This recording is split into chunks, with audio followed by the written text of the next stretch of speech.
അപ്പോൾ ഇതാ ഇങ്ങനെയൊക്കെയാണ് എൻ്റെ പണികൾ കേട്ടോ. അപ്പോൾ രാവിലെ ചായക്ക് കടി ഉണ്ടാക്കുകയാണ്. കപ്പയും ചിക്കനും കൂടെ എന്താ പറയുക കടി ഉണ്ടാക്കാമെന്ന് വിചാരിച്ച്.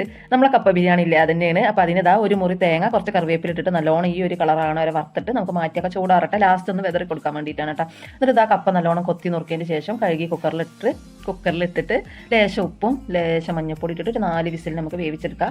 അപ്പോൾ ഇത് വേകുമ്പോഴത്തേന് നമുക്ക് ചിക്കൻ ഗ്രേവി ഉണ്ടാക്കി 2 മിക്സ് ചെയ്താൽ പരിപാടി ഇത്രയുള്ള പണി കേട്ടോ. അപ്പോൾ ഇതൊക്കെ കഴിഞ്ഞിട്ട് എനിക്ക് പുറത്ത് കുറച്ച് പണിയുണ്ട്. എന്താ പറയുക, കുറച്ച് നമ്മളെന്താ പറയുക ആഫ്രിക്കൻ മല്ലിയലല്ലേ അതിൻ്റെ തെയ്യാൾ നമ്മളെ എടുത്ത് വീട്ടിൽ നിന്ന് കുറച്ച് കിട്ടിക്കണം. അപ്പോൾ അതൊക്കെ ഒന്ന് നട്ട് കൊടുക്കണം. അത് നമ്മളെ പറമ്പിലുണ്ട്, അവിടെ ഇവിടെയൊക്കെ ആയിട്ട് കുറേ ഉണ്ട്. എന്നാലും ഉണ്ടായിക്കോട്ടെ. നമുക്ക് എന്താ പറയുക, ഞാൻ ചിലപ്പം മിക്ക ഫുഡിന് ഞാനത് ഇടലുണ്ട്. എന്താണെന്ന് വെച്ചാൽ മറ്റേ മല്ലിയില എപ്പോഴും നമ്മളെ വീട്ടിൽ സ്റ്റോക്ക് ഉണ്ടാവില്ലല്ലോ, കടയിൽ നിന്ന് കൊണ്ടുവരും അത്, എന്നാലും എപ്പോഴും ഉണ്ടാവില്ല കേട്ടോ.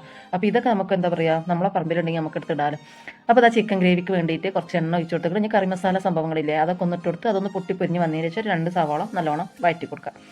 അപ്പോൾ ഞാൻ പറഞ്ഞല്ലോ, നമ്മളെ പറമ്പിൽ ഇപ്പോൾ ഒരു കറിവേപ്പിലാണെങ്കിൽ ഒരു തെയ്യ് വെച്ചിട്ട് അതിൻ്റെ കൂട്ടത്തിൽ അടിയിലൊക്കെ ഈ കറിവേപ്പിലൊക്കെ എങ്ങനെയാണെന്ന് വെച്ചാൽ ഒരു തെയ്യ് വെച്ച് കഴിഞ്ഞാൽ അതിൻ്റെ അടിയിൽ കുറേ തേക്കൾ വരും. അപ്പോൾ നമ്മൾ എടുത്തിട്ട് ആ സ്ഥലം മാറ്റിയിട്ട് അവിടെ ഇവിടെയൊക്കെ ഓരോന്ന് വെക്കണം. അപ്പോൾ നിറച്ച് കറിവേപ്പില നമുക്ക് ആവശ്യത്തിന് ഉണ്ടാവുള്ളൂ കേട്ടോ. ഒരു തെയ്യ് പോയാൽ നമുക്ക് പേടിക്കാനില്ല, മറ്റേ ഉണ്ടല്ലോ എന്നുള്ളൊരു സമാധാനം ഉണ്ടാവും. അപ്പോൾ ഞാൻ അങ്ങനെയാണ് ഒരു തെയ്യുമ്പോൾ തന്നെ കുറേ തെയ്യൽ അതെല്ലാ സംഭവം ഞാൻ അങ്ങനെ ഉണ്ടാക്കൽ.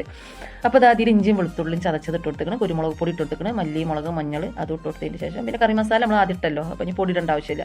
അതൊന്ന് നല്ല പച്ചമണം മാറിയതിന് ശേഷം തക്കാളി ഇട്ട് കൊടുക്കുക. തക്കാളി ഇട്ട് കൊടുത്തിട്ട് അത് ഒരു ഹാഫ് വേഗമാകുമ്പോൾ നമുക്ക് ചിക്കനും കൂടെ ഇട്ടെടുത്തിട്ട് ഒന്ന് വേവിച്ചെടുക്കുക. അപ്പോൾ ഞാൻ എല്ലാ വീഡിയോയിലും പറയുന്ന പോലെ ഞാൻ വീഡിയോക്ക് വേണ്ടിയിട്ട് ഒരു ഫുഡ് ഉണ്ടാക്കണില്ല കേട്ടോ. ഞാൻ എന്താ വീട്ടിലുണ്ടാക്കണതോ അതാണ് ഞാൻ വീഡിയോ എടുക്കുന്നത്.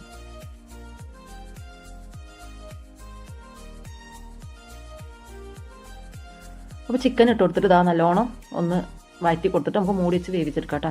അപ്പോൾ ഞാൻ എന്ത് പണി പുറത്തുണ്ടെങ്കിലും ഞാൻ അകത്തത്തെ ഫുള്ള് കഴിച്ചിട്ട് ഞാൻ പുറത്തത്തെ പണിക്ക് നിൽക്കുള്ളൂ കേട്ടോ. അത് മുറ്റടിക്കാൻ പോലും അങ്ങനെ തന്നെ നിൽക്കുള്ളൂ.